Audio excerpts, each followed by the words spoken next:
नमस्कार, आप देख रहे एसटीएम न्यूज़ और मैं आपके साथ मोहम्मद फैज़ आलम। एमआईएम के 4 विधायकों को राजद में शामिल होने पर तेजस्वी यादव का प्रेस कॉन्फ्रेंस लाइव। सभी हमारे पत्रकार बंधु, आज का प्रेस कॉन्फ्रेंस महत्वपूर्ण है और मुझे बताने में भी बड़ी खुशी हो रही है कि बिहार का जब चुनाव हुआ था तो वो राष्ट्रीय जनता दल को सबसे बड़े दल के रूप में जनादेश दिया था। यानी सिंगल लार्जेस्ट अगर कोई पार्टी थी तो राष्ट्रीय जनता दल थी। और उसके बाद हम लोगों ने देखा, सब लोगों ने देखा कि भाजपा के लोग जो है उसके बाद सिंगल लार्जेस्ट पार्टी हुई, क्योंकि जो 3 सदस्य वीआईपी के थे वो उनके साथ जुड़ गए। और मुझे प्रसन्नता इस बात की हो रही है, खुशी इस बात की हो रही है कि फिर से बिहार विधानसभा में अगर सबसे बड़ा कोई दल है तो वो राष्ट्रीय जनता दल फिर से हुआ है। यानी 76 पहले हमारे पास सीटें थी, विधायक थे, अब जो कि 4 और एआईएम के सदस्य जुड़े हैं। जोगीहाट से शहनवाज भाई, मोहम्मद अंजार नईमी जी बहादुरगंज से, मोहम्मद इजहार अशफी कोचाधामन साहब कोचाधामन से, और सईद रकनुद्दीन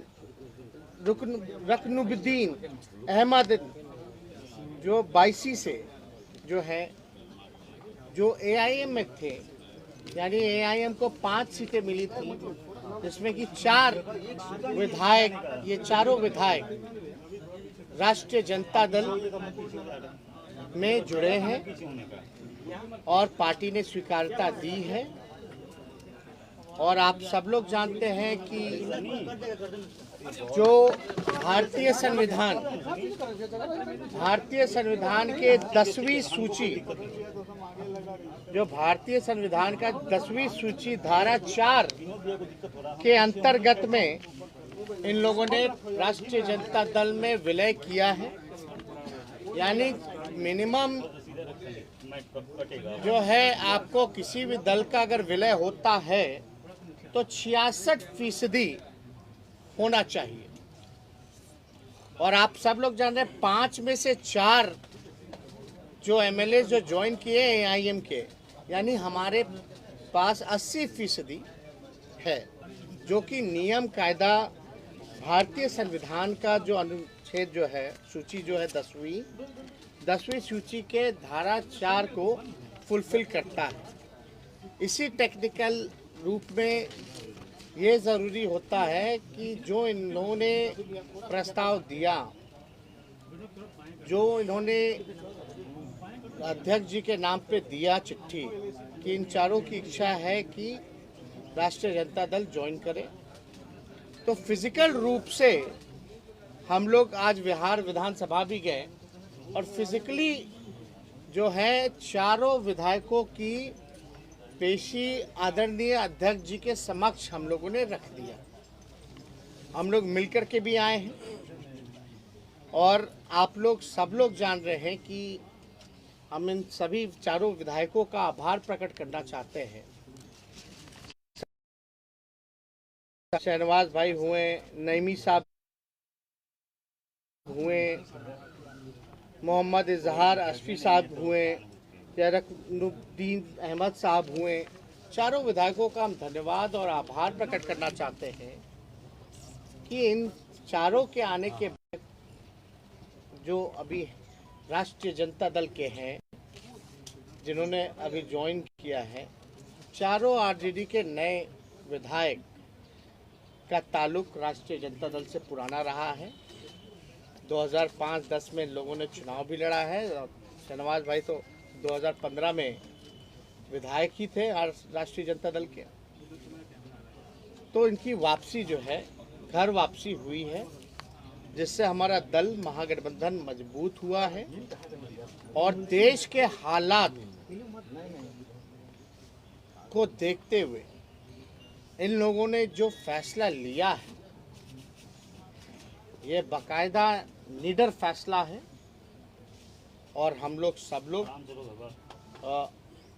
चारों जो नए राष्ट्रीय जनता दल के विधायक हैं उनको राष्ट्रीय अध्यक्ष जी से भी हम लोगों ने मिलवाया है। उनका भी आशीर्वाद सभी लोगों से प्राप्त हुआ सभी लोगों पर। तो बड़ी खुशी की बात है कि फिर से पुनः इन लोग देश के हालात को देखते हुए इतना निडर फैसला लेते हुए पुराने घर में वापसी इन्होंने की है, इसलिए हम लोग दिल से इसका स्वागत करते हैं। तो क्या कर रहे नहीं, हम चाहेंगे कि चारों जो विधायक हैं वो भी अपनी बात जो है आप लोगों के सामने रखें। उसके बाद जो सवाल का जवाब होगा हम सवाल का जवाब देंगे। अपना सर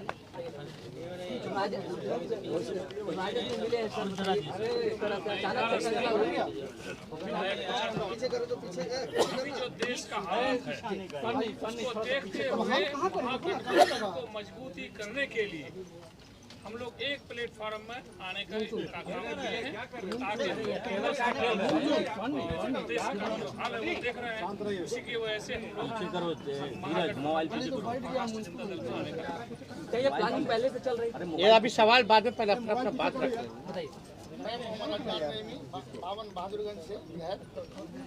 अभी जो मौजूदा हालात में जो देश का परिस्थिति है इसको देखकर लोकतांत्रिक ताकत को मजबूत करने के लिए हम लोग तेजस्वी जी के नेतृत्व में हम लोग राजद को ज्वाइन किए हैं और इसमें बहुत अच्छा रोल रहा हमारे संजय जी का भी, जो हम लोग इस पार्टी में आए और ये बहुत अहम फैसला था जो प्रदेश के लिए भी ये साबित होगा। वक्त आने पर पता चलेगा कि हम लोगों का जो मंशा था महागठबंधन को मजबूत करना, प्रदेश को मजबूत करना और देश के हालात को देखते हुए हम लोगों ने ये कदम उठाया।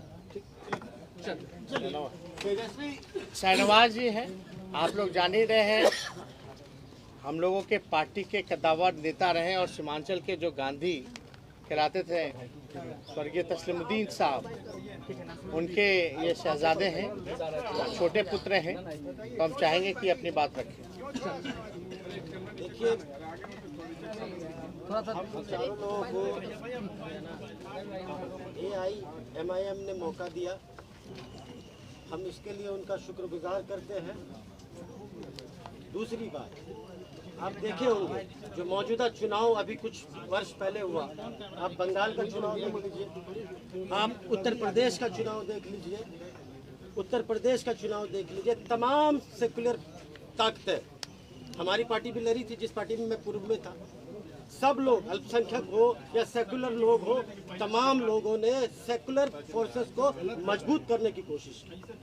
उसी क्रम में उसी दोनों प्रदेश का रिजल्ट को देखते हुए हम लोग जिस क्षेत्र से आते हैं, जोकीहाट से आते हैं, सीमांचल से आते हैं, वहाँ के अल्पसंख्यक, वहाँ के सेकुलर लोग चाहते थे कि हम तमाम लोग फिर से बिहार में जो सबसे मजबूत सेकुलर पार्टी है हम उसका हाथ को मजबूत करें, उनकी लड़ाई को आगे बढ़ाएं और सीमांचल की जो बदहाली है उसको सब लोग मिल करके दूर करें।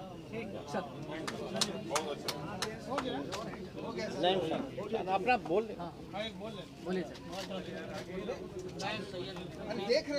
थोड़ा तेज बोल दीजिए सर प्लीज।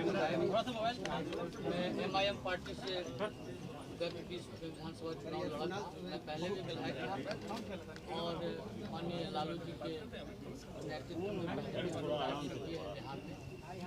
और अभी मौजूदा हालात में जो मुल्क के हालात में और सारे सेकुलर एक प्लेटफॉर्म में आके सांप्रदायिक शक्तियों के खिलाफ चुनाव लड़ना है। इसीलिए हम लोग बिहार में अपने युवा नेता माननीय तेजस्वी प्रसाद यादव जी के नेतृत्व में इस पार्टी की सदस्यता ग्रहण की है और सीमांचल में संगठन को मजबूत करके हम लोग एक नया बिहार बनाने का प्रयास कर रहे हैं। ठीक है, और कोई सवाल पहले से चल रही थी तमाम विधायकों को अपने पार्टी में लाने के लिए। उदयपुर में जो घटना हुई, अभी इस मामले पे आप लोगों ने पहले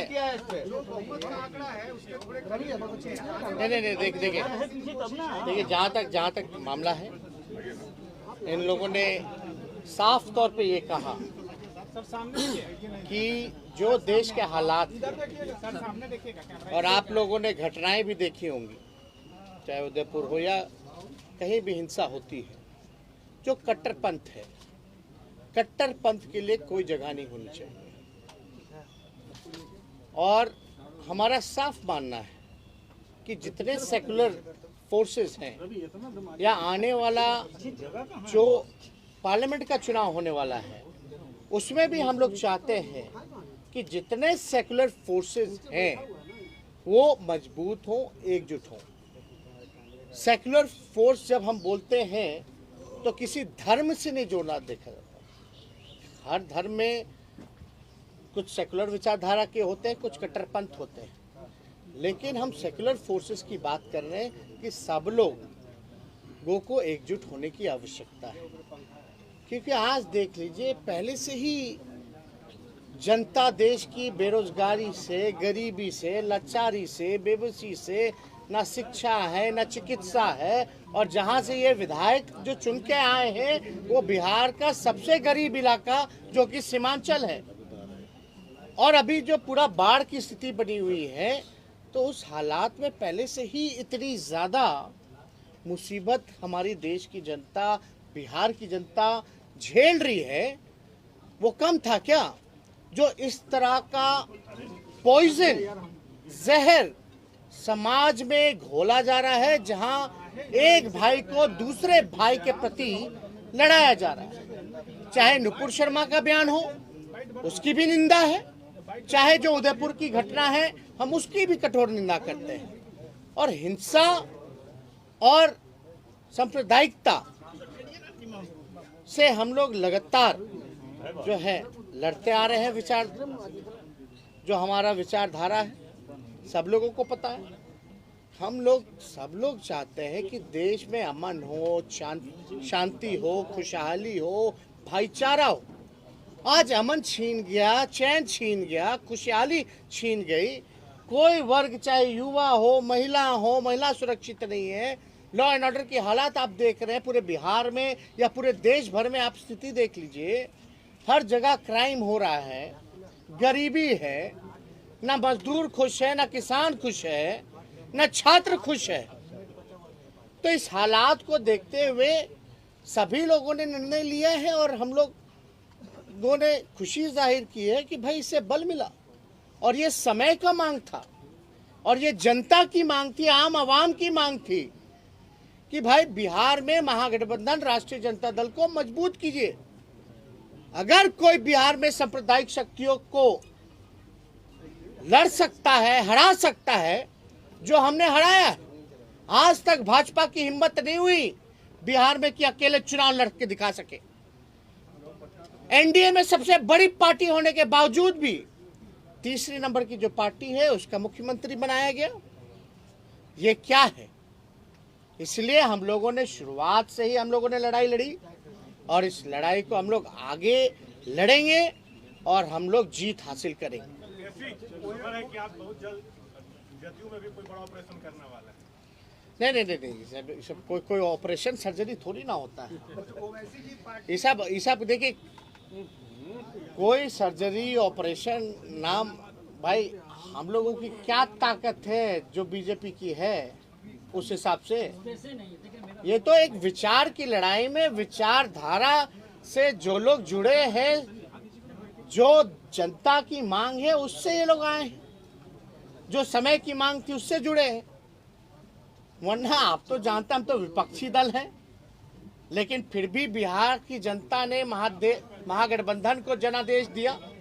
वो अलग बात है कि चोर दरवाजे से कोई सरकार आई और बनी, लेकिन इतना मजबूत विपक्ष बेईमानी के बाद भी हम लोग इतने मजबूत हैं कि लगभग जो है ज्यादा दूर नहीं है सत्ता से। फिर भी हम लोगों को सत्ता का लालच नहीं है, लोभ नहीं है। औरों को होता है और है भी, वो दिखता भी है, छलकता भी है, लेकिन हम लोगों को इतना रसाकसी में भाजपा जदयू आपस में लड़ रहा है, फिर भी बेइज्जत कर रहे हैं एक दूसरे को, फिर भी बने हुए साथ। ये दिखाता है कि कितना सत्ता का लालच है, लोभ है। लेकिन हमारी लड़ाई चलती रहेगी। एक विचार की लड़ाई है और पूरे देश में दो विचारधारा है और दो विचारधारा के बीच लड़ाई है। और लड़ाई जो अहिंसा में विश्वास करता है, जो अमन चैन भाईचारा में विश्वास करता है, जो देश का उत्थान में विश्वास रखता है, विकास में विश्वास रखता है, जीत उसकी होगी। जो नफरत की राजनीति करते हैं, झूठ बोलने का फैक्ट्री जिन लोगों ने खोल रखा है, जो मैन्युफैक्चरर हैं, होलसेलर हैं, डिस्ट्रीब्यूटर हैं, उनको जनता सबक सिखाएगी। बीजेपी को भी बड़ा झटका लगा है, कहीं ना कहीं बड़ी पार्टी थी। नहीं, अब कैसे हुई नहीं हुई, अब हमको तो अब कौन किसको, वो लोग एनडीए में आपस में झटका खेल रहा है, एक दूसरे को कभी ना कभी झटका ही देते रहते हैं। उसमें हमको नहीं, हमको अपना काम करना, अपने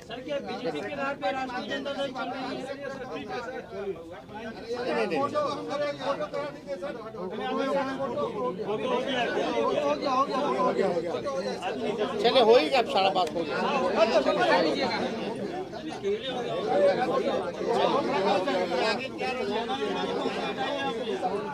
लड़ाई जारी है, संघर्ष जारी है, कारवां बढ़ाते जाएंगे। आराम से हटा लो।